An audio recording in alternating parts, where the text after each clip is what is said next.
Hey guys, you ready to learn some karate? Balance. Quiet! So let's talk Come on! about You it. want to do this? Let's go.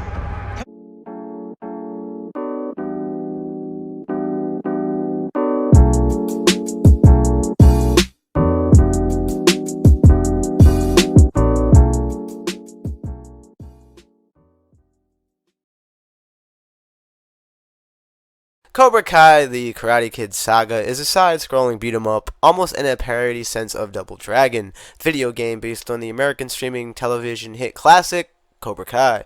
It's been developed by Flux Games and published by Game Mill Entertainment. It was released for the Nintendo Switch, PlayStation 4, Xbox One, and PC. Some of the voice actors from the actual show voiced the characters in the game, which is very rare for these movie-type games.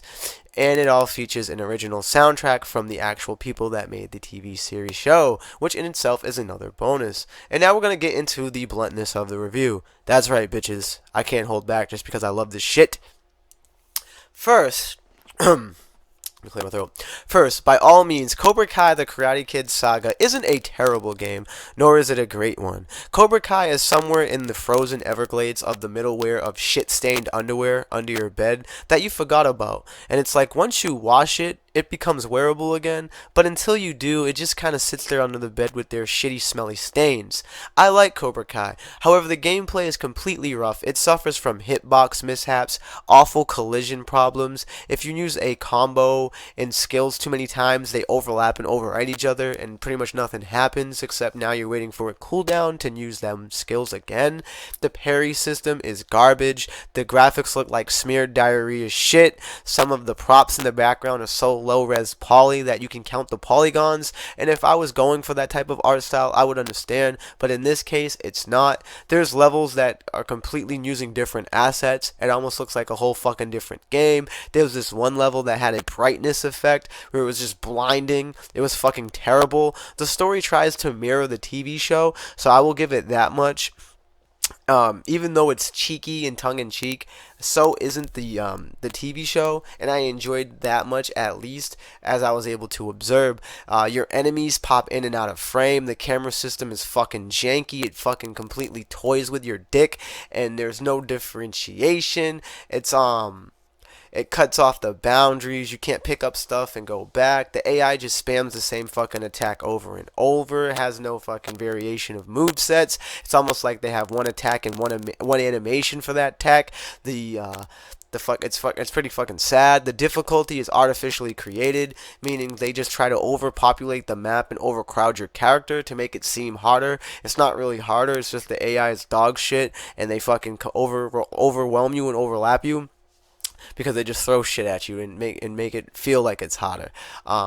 There was this one fucking part of the game I couldn't stand where this lady spam heals herself, and it's not like a little heal, it's a fucking whole HP bar full of fucking heal. So you're just beating her down, and she's fucking healing all that health again. And on top of her, she's a fucking boss. And on top of that, there's another boss. And on top of all that, there's endless waves of enemies. And it's just fucking slapping your titties and milking your milkers. Because, like, dude, I had to take a break. I had to take a few minutes from that. I was able to conquer it. I don't even know how I was able to conquer it. It's just really shitty game design. And I didn't fuck with that at all. What the game does do right, however, is when the combat works, it is extremely fun. I had a blast chaining combos and skills to hit the 100 link No Mercy. I loved it. I liked hearing the voice actors return. I liked the little cringy shade in the shots that were thrown. The cinematics were cool, even though it was kind of like mediocre. There was enough levels to get your money worth of the game. The game wasn't too short, as the playthrough was around like 8 hours. And you can play it again and see the other side of the story and get the quote-unquote true ending system, where you can play as both the Miyagi-Do and the Cobra Kai, and then you play both the stories to see both their sides, and then there's a true ending where you guys will find out. I'm not going to spoil it in this review. There is a skill level up system for your team and your characters, which is actually it's not like truly super diverse where you can have so many different builds, but it does give you enough options and varieties to come up with your own strategies and truly feel like you're building your own team. And it does help and affect the game a lot. As maxing out a few of my Cobra Kais, they were becoming fucking unstoppable, dude. Like, you could definitely see like the stat system works. It wasn't just some fucking fluff they threw in there. Overall, I love Cobra Kai. I love the TV show. I have merch of it.